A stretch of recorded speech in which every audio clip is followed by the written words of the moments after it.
Sir ID. Now, we got a 911 call for a break-in at this address. I'm on my own porch with my key. What specific crime do you suspect? You fit the description. Don't argue, just comply. So black man in Buckhead is your description? Say that again on camera. Maybe it is. Now show me your ID or you're detained. I need to see some identification right now. I'm standing on my own front porch. Why would I need to show you identification? We received a 911 call about a possible break-in at this address. A break-in? Let me guess. Someone saw a black man and assumed I was committing a felony. Maybe.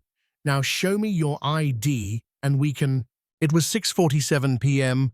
on a humid Thursday evening in Atlanta, Georgia, and a police officer responding to a suspicious person call had just made the worst mistake of his career. That interaction would cost him his job, cost his department over $300,000, and become a viral teaching moment about racial profiling and the Fourth Amendment. The body camera footage would eventually be played in courtrooms, police academies, and civil rights seminars across the country. But what Officer Tyler Bennett didn't know when he pulled up to my house on Paces Ferry Road was that the man standing on the porch wasn't just any resident. I am the Honorable Marcus Thorne, a 45-year-old Superior Court judge who presides over serious criminal cases, including police misconduct trials. I had sentenced officers for using excessive force. I had thrown out evidence obtained through illegal searches. I had lectured district attorneys about respecting constitutional rights. And I had been stopped, questioned, and harassed by police in my own neighborhood so many times over the past 5 years that I knew my rights better than most constitutional scholars. Not just because I'd studied them at Emory Law, though I had, but because I had been forced to assert them over and over again, just to exist in my own life. Before I continue with my story, where are you guys watching from? Drop your state or country in the comments below. And if you believe nobody should have to prove they belong in their own home, please hit that subscribe button. You won't believe how this plays out. Seriously, subscribe now. I didn't grow up with money. I grew up in Bankhead, in a neighborhood where police presence usually meant trouble, not safety. I watched my father get pulled over 3 times in 1 month while driving to his job as a deacon. I watched my younger brother get handcuffed on our own lawn because he fit the description. I have been followed through department stores since I was 15 years old, but I kept my head down. I was valedictorian of my high school, earned a full ride to Morehouse College, and graduated at the top of my class at Emory Law. I clerked for a federal judge, worked as a prosecutor for 5 years, then as a defense attorney for 3 more. At 42, I was appointed to the Superior Court bench, one of the youngest judges in Georgia history. I made a good living. I lived in a beautiful 4-bedroom colonial in Buckhead, one of Atlanta's most affluent districts. I drove a Mercedes S-Class. I had a vacation condo in Savannah. I had worked for every single thing I had. I had earned the respect of my colleagues, the lawyers who appeared before me, and the community I served. But none of that mattered when someone looked at my black face and decided I didn't belong. This wasn't the first time. 3 years ago, I was stopped while jogging in my own subdivision because a resident called in a suspicious runner. 2 years ago, private security grilled me while I was entering my own office building downtown because they didn't believe I was a judge. Last year, I was pulled over in my own driveway by an officer who said my car seemed too high-end for someone they didn't recognize. Each time, I filed complaints. Each time, nothing happened. Officers got a talking to by their supervisors, maybe had to attend a diversity seminar, and then went right back to the streets. But I learned something from each encounter.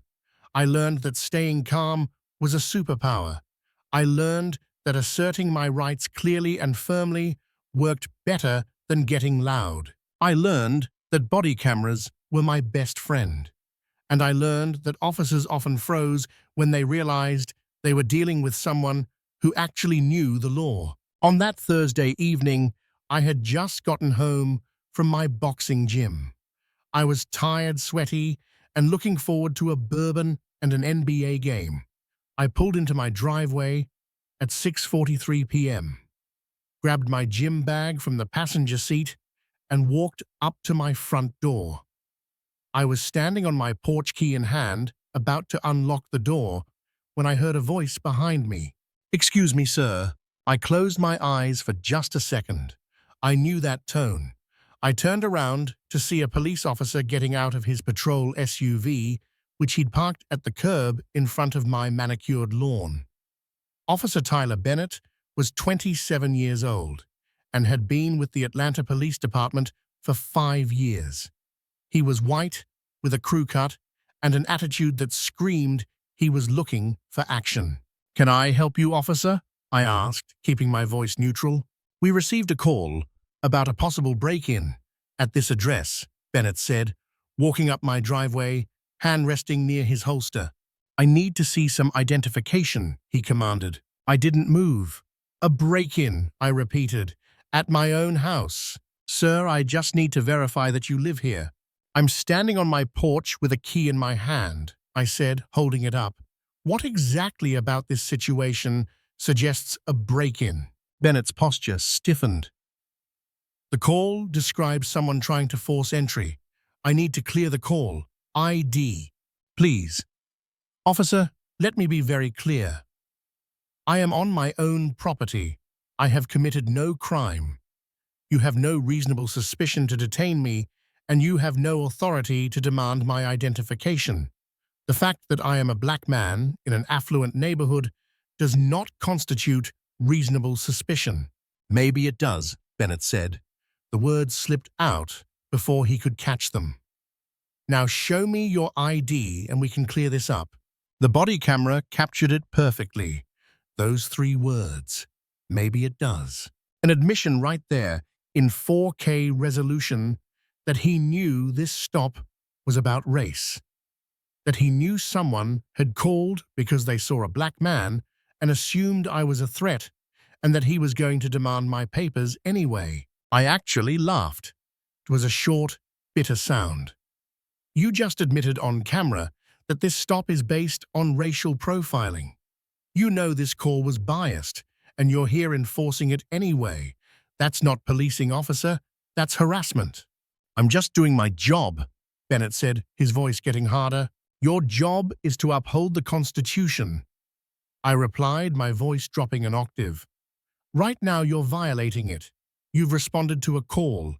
You can see that I clearly belong here. I have a key. I'm on my porch. There is no broken window, no pry marks, no signs of any crime whatsoever. Your reasonable suspicion, if you had any to begin with, is now dispelled. You need to leave." "I need to see ID," Bennett repeated, like a broken record.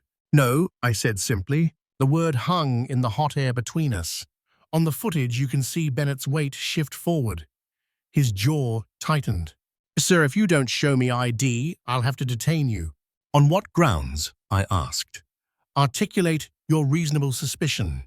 What specific articulable facts suggest I've committed a crime? You're refusing to cooperate with a police investigation." "There is no investigation," I said. "There is a racist neighbor who called the cops on a black man for existing. And there is you violating my Fourth Amendment rights by demanding ID without probable cause. Those are 2 different things." Bennett took a step closer to the porch stairs. "Sir, I'm giving you one more chance." "And I'm giving you one," I said. My voice still calm but cold as ice. "You need to leave my property now, or I will file a formal complaint about this encounter, and I will pursue every available legal remedy for this violation of my civil rights." "You're not in a position to threaten me," Bennett scoffed. "I'm not threatening you, Xing," I replied.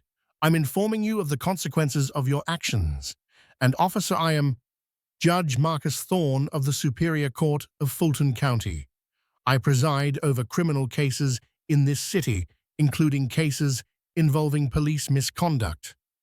So when I tell you that you are violating the Fourth Amendment, I'm not guessing.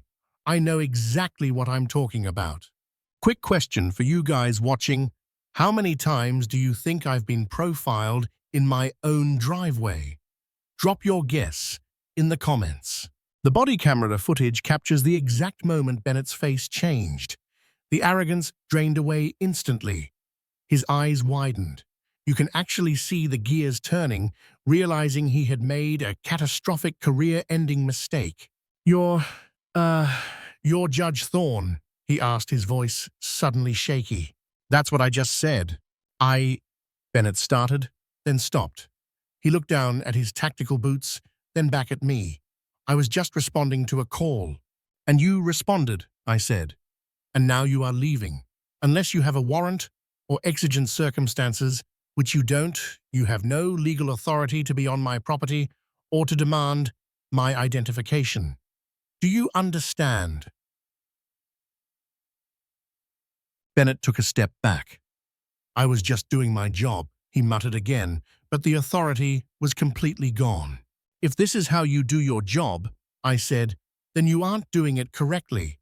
You made assumptions based on race. You demanded identification without legal authority. You threatened to detain me when I asserted my constitutional rights. All of that is on your body camera. All of that is a Fourth Amendment violation. Sir, Bennett started. Don't apologize to me, I interrupted. Fix the problem. Learn the law. Understand that black men have the same constitutional rights as everyone else, even in Buckhead, especially in Buckhead. And understand that when someone tells you they know their rights, maybe you should listen instead of doubling down. Bennett nodded, slowly, turned, and walked back to his patrol SUV. He got in, sat there for a long moment, with his hands gripping the steering wheel, and then drove away. I stood on my porch and watched him go. Then I pulled out my iPhone and did 3 things. First, I texted my wife, who was in DC for a conference, just had another encounter, I'm fine, filing a complaint tomorrow. Second, I called my neighbor, Mrs. Higgins, an elderly white woman who had lived next door for 40 years. Mrs. Higgins, I need to know, did you see anyone call the police on me today? Her voice came through clearly. Oh, Marcus, yes. It was that new couple across the street. I saw them peeking through their blinds. Then the husband got on his cell phone. I was about to walk over there and set them straight, but the police showed up so fast. Thanks for telling me, Mrs. Higgins. I appreciate you.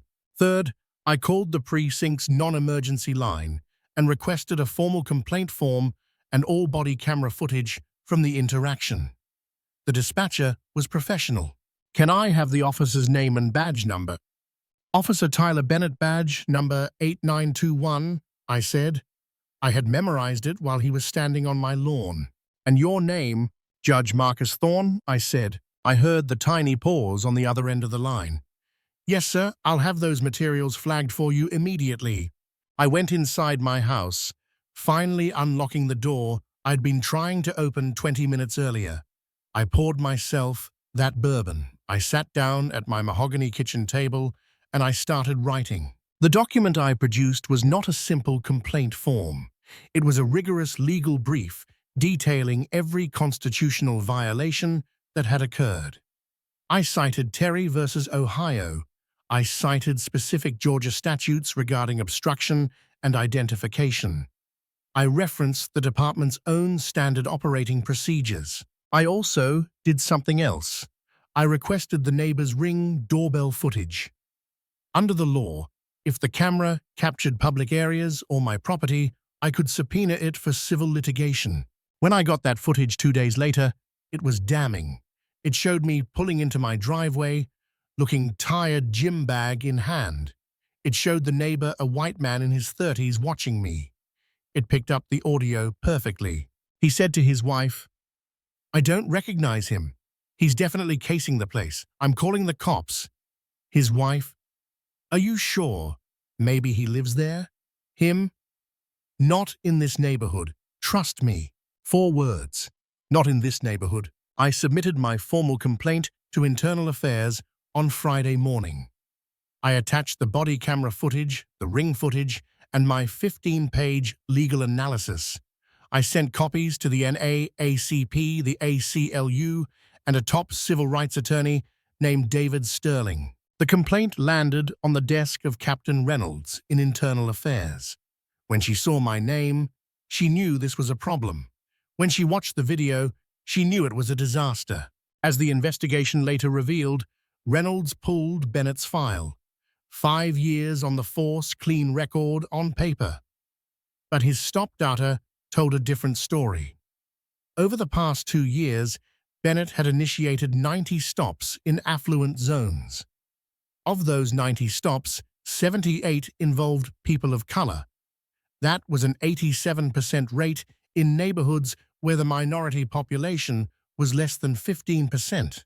The pattern was undeniable. I wasn't in the room for Bennett's interrogation, but the transcripts released during discovery painted a clear picture. Captain Reynolds grilled him on the "maybe it does" comment.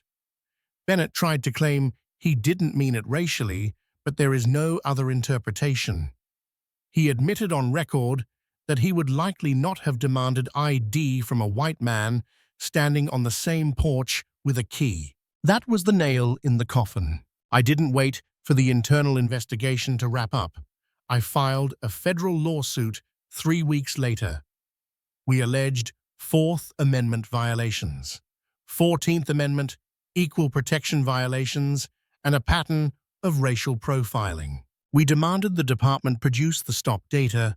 We demanded reform. And we highlighted that 3-word admission. Maybe it does. The city attorney took one look at the evidence and told the police chief to settle immediately.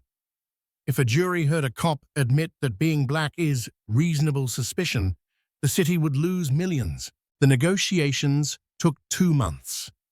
The final settlement was $350,000 paid to me, plus a consent decree requiring mandatory implicit bias training, a public database tracking stops by race, and an overhaul of how suspicious person calls are handled.